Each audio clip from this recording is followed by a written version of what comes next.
Okay, so are you feeling like you're just caught in this constant whirlwind of AI news and maybe wondering what it all actually means for your job or, your whole career path?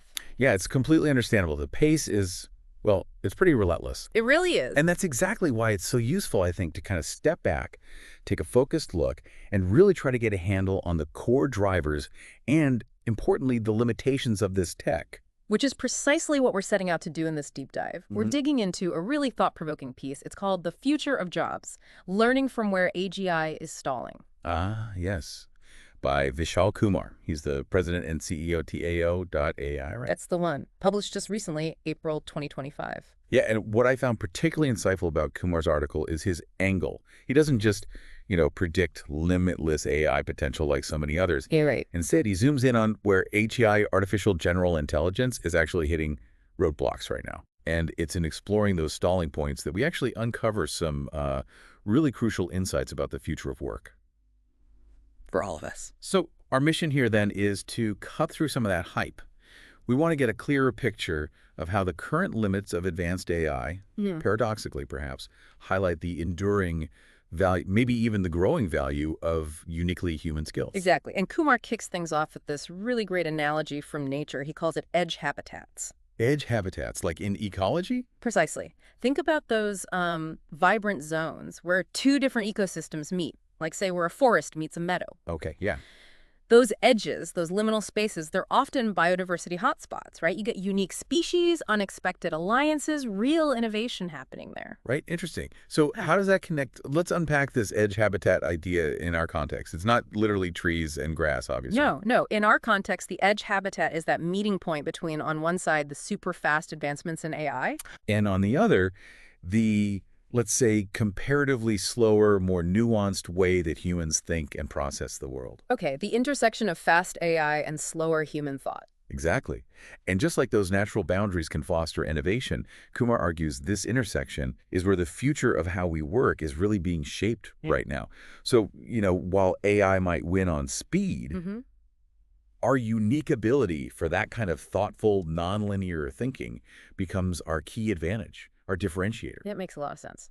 Okay, so let's dive into the first big area Kumar looks at, large language models, LLMs. Right. We see them doing some pretty incredible things, don't we? Summarizing dense legal texts, spitting out code that actually works. Drafting emails, mimicking debates. Yeah, exactly. It can feel like they're on the verge of being able to do almost anything. They are definitely powerful tools. I mean, their ability to process and generate language is a huge leap, no question. There's a but. There's a but.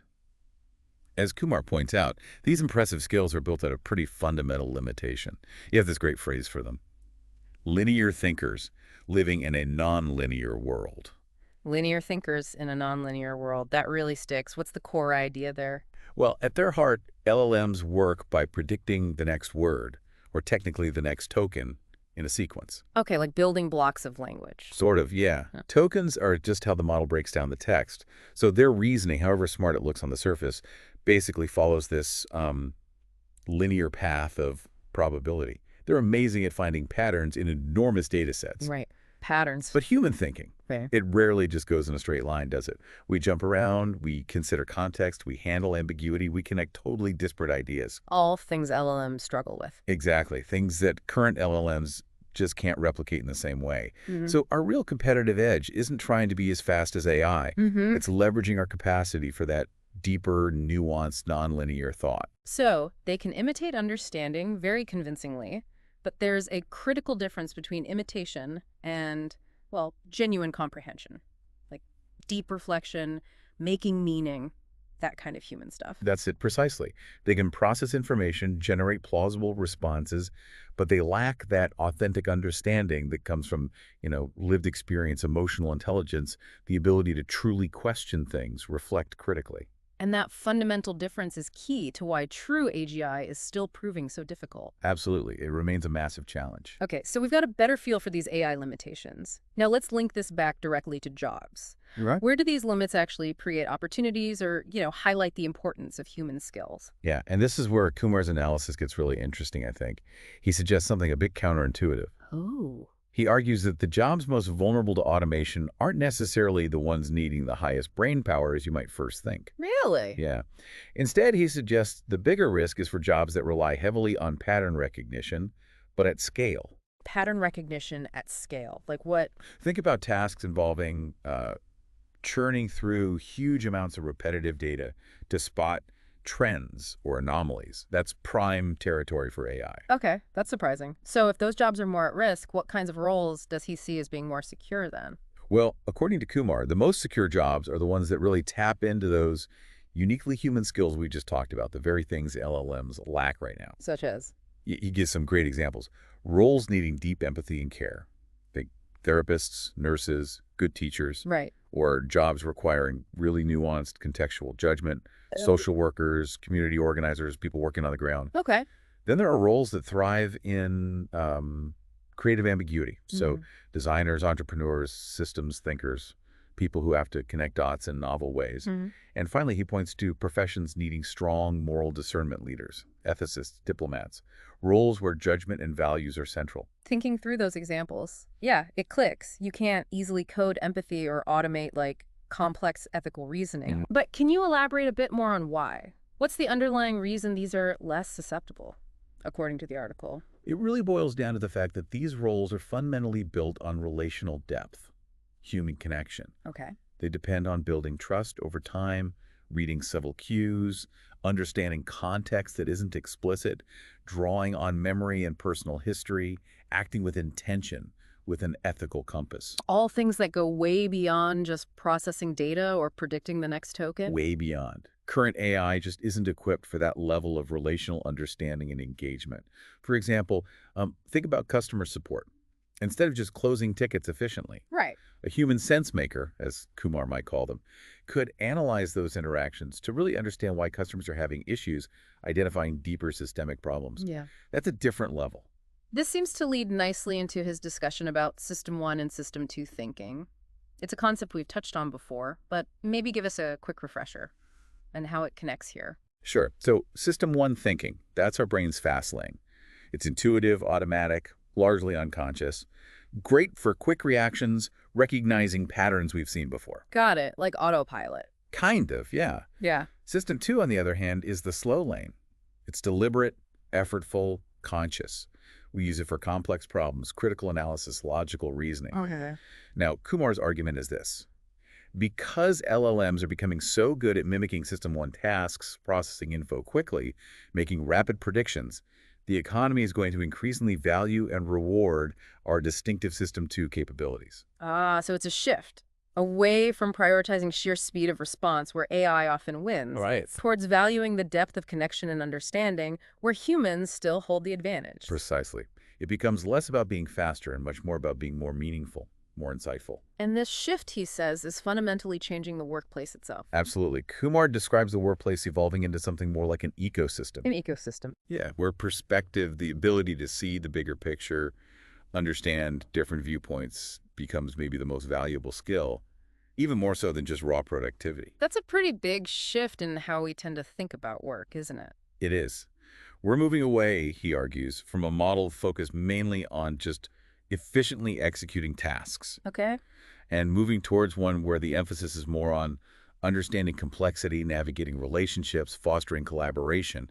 He talks about how job roles themselves are transforming. Yeah, he mentions task executors becoming sense makers, process managers turning into relationship architects, and data wranglers evolving into ecosystem designers. Can you flesh those out a bit? What does that actually look like? Sure. So take task executor versus sense maker. Instead of just following a set procedure, Right.